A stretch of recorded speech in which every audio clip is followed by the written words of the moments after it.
ஓம் come கணபதியே போற்றி. விநாயகர் சதுர்த்தி நீங்கள் எல்லாருமே ரொம்ப சூப்பராக கொண்டாடிருப்பீங்க அப்படின்னு நினைக்கிறேன். நானுமே ரொம்ப சிம்பிளாக மன நிறைவாக சாமி கும்பிட்டு முடிச்சிருந்தேன். நான் எப்படி சாமி கும்பிட்டுருந்தேன், என்னெல்லாம் சாமிக்கு படைச்சிருந்தேன் அப்படிங்கிற வீடியோ தான் இது. Welcome to my channel. நான் உங்கள் பிரியா. என் சேனலை சப்ஸ்கிரைப் பண்ணி தொடர்ந்து ஆதரவு கொடுத்துட்ருக்கேன். உங்கள் எல்லாருக்குமே ரொம்ப நன்றி. இனிமேல் சப்ஸ்கிரைப் பண்ண போகிறவங்களுக்கும் ரொம்ப நன்றி. அன்னைக்கு என்னுடைய மார்னிங் 3 o'clock போலவே ஸ்டார்ட் ஆயிடுச்சு.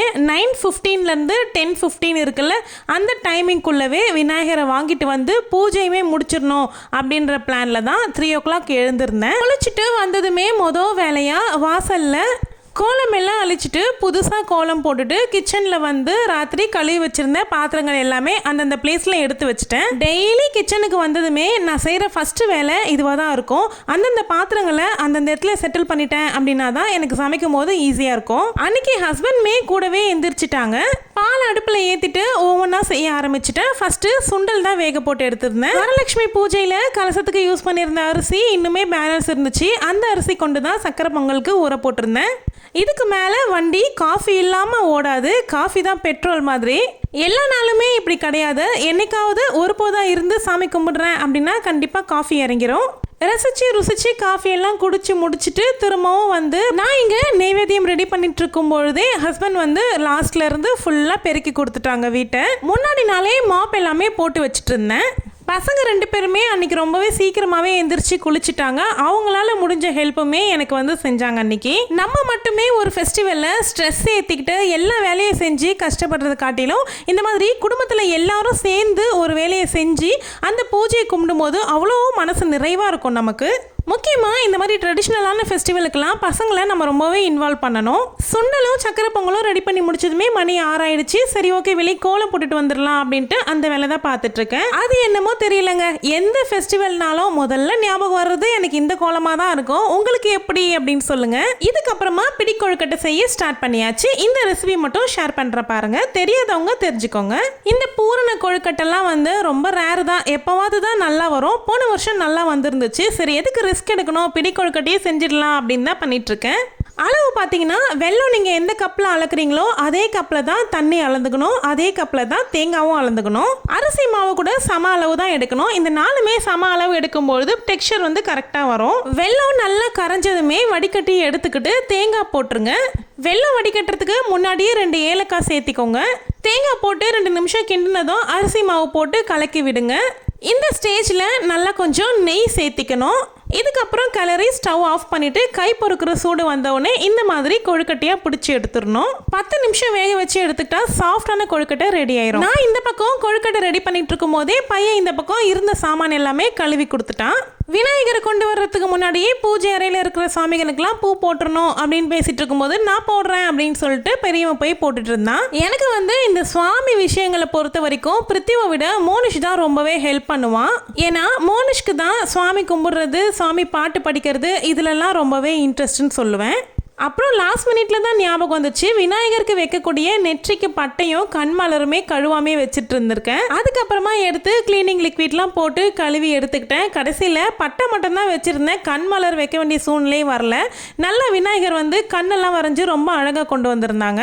பழங்கள் எல்லாமே தனித்தனியாக வாங்காமல் இந்த மாதிரி பழ செட்டுன்னு விற்பாங்கள அந்த மாதிரி வாங்கி வச்சாச்சு. நான் இப்போது அருகம்பில் மாலை தான் கட்டிக்கிட்டு இருக்கேன். இதுக்கப்புறமா தோரணம் எல்லாம் கட்டி ரெடி பண்ணியாச்சு. நிறையவே டைம் இருந்துச்சு, நல்ல நேரம் வரணும் அப்படிங்கிறதுக்காக வெயிட் பண்ணி பிள்ளையார் வாங்க அனுப்பியிருந்தேன். இந்த மாதிரி வெளியில் போய் ஏதாவது வாங்கிட்டு வரணும் அப்படின்னா பிருத்திவு தான் ஃபஸ்ட்டு நிற்பான்.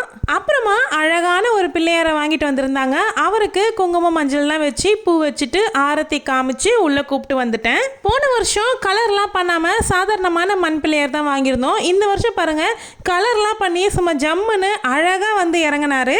இந்த பிள்ளையாரை வீட்டில் எல்லாருக்குமே ரொம்ப பிடிச்சிருச்சுங்க. அவ்வளோ அழகாக இருந்தார். பசங்கள்லாம் கிள்ளி கொஞ்சிக்கிட்டு இருந்தாங்க. அப்புறம் உள்ளே கொண்டு போய் வச்சுட்டு விநாயகரை அலங்காரம் பண்ண ஆரம்பிச்சிட்டேன். நான் என்ன பண்ண தப்புனா, இந்த வாழை மரம் வைக்கிறதுக்கு ஒரு ஸ்டாண்ட் விற்குது, எத்தனையோ ஆன்லைனில் பார்த்தோம், அதை வாங்கி வைக்காமல் விட்டுட்டேன். இந்த ஸ்டேஜில் தான் அதை பற்றி நான் ரொம்பவே கவலைப்பட்டேன். இனி கண்டிப்பாக வாங்கிடுவேன். நிற்க வைக்கிறதுக்கு ரொம்ப கஷ்டமாக இருந்துச்சுங்க. இந்த கொடை ஃபைனலாக தான் வாங்கிட்டு வந்தாங்க. ரொம்ப அழகாக இருந்துச்சு. இந்த கொடை மேலேயே ஒரு குட்டி விநாயகர் பதிச்ச மாதிரி இருந்துச்சு. சரி வாங்க இப்போ நம்ம விநாயகரை அலங்காரம் பண்ணுவோம்.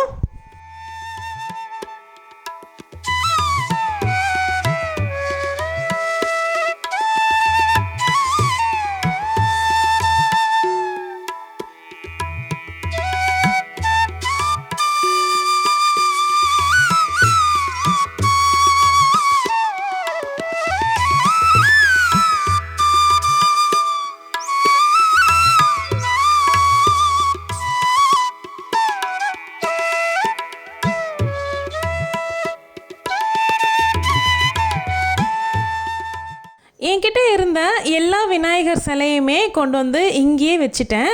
எத்தனை சிலைகள் தான் வச்சாலும் கூட அந்த அன்னைக்கு மஞ்சள் பிள்ளையாருங்கிறது கட்டாயம் வைக்கணும்ல, அதனால் மஞ்சளில் பிள்ளையார் செஞ்சுக்கிட்டேன்.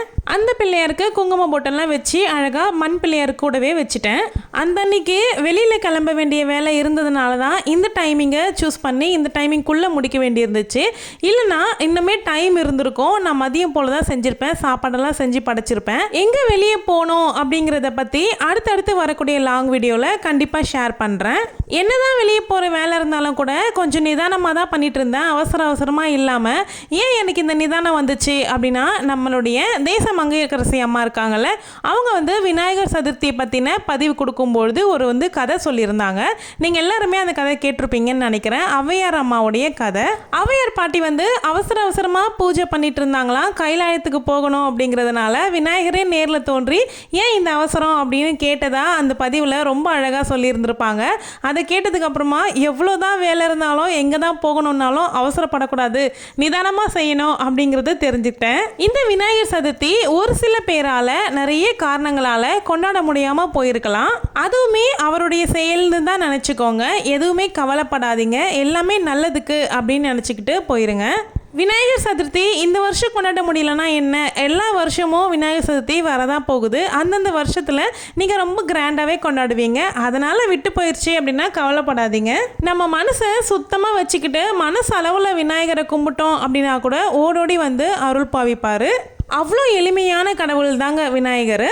என்னால் அந்த டைமிங்கில் எந்த அளவுக்கு செய்ய முடியுமோ அந்த அளவுக்கு செஞ்சிருந்தேன். எனக்கு உண்மையிலேயே மனசுக்கு ரொம்ப திருப்தியாக தான் இருந்துச்சு.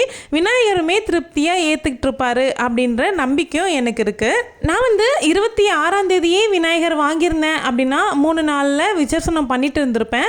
ஆனால் 27ஆம் தேதி தான் வாங்கக்கூடிய சூழல் எனக்கு. அதனால் 5 நாள் விநாயகரை வச்சிருக்க வேண்டிய சூழ்நிலை இந்த வருஷம். 5 நாள் பிள்ளையாரை வீட்டில் வச்சுக்கிறதுனா சும்மா விஷயம் இல்லைங்க. அவருக்கு எல்லாமே செய்யணும். டைமுக்கு நம்ம எப்படி சாப்பிட்றோமோ அதே மாதிரி விநாயகருக்குமே நம்ம கொடுக்கணும். அதுக்காக எல்லாமே செஞ்சு தான் படைக்கணும் அப்படிங்கிறது இல்லைங்க. பழம் கூட வச்சா போதும்.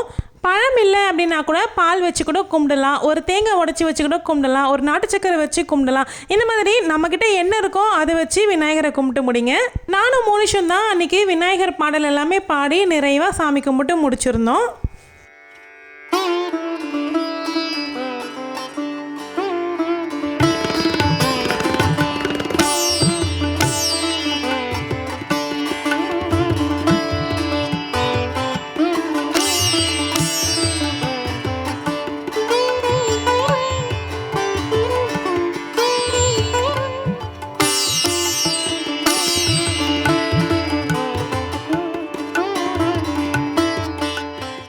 மணிக்குள்ளவே பூஜை எல்லாமே முடிச்சுட்டு எல்லாரும் சாமி கும்பிட்டு முடிச்சாச்சு. அதுக்கப்புறம் கொண்டு போய் காக்காக்கு தான் சாப்பாடு வைக்கிறதுக்காக எடுத்துகிட்டு போயிட்டுருக்கேன். சாப்பாடு கொண்டு போய் வச்சதுமே காக்காவும் சாப்பாடு சாப்பிட்டுச்சு.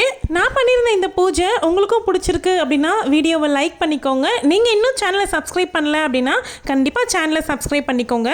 வீடியோவை ஹைப் பண்ணி பாயிண்ட்ஸ் கொடுங்க. தேங்க்யூ.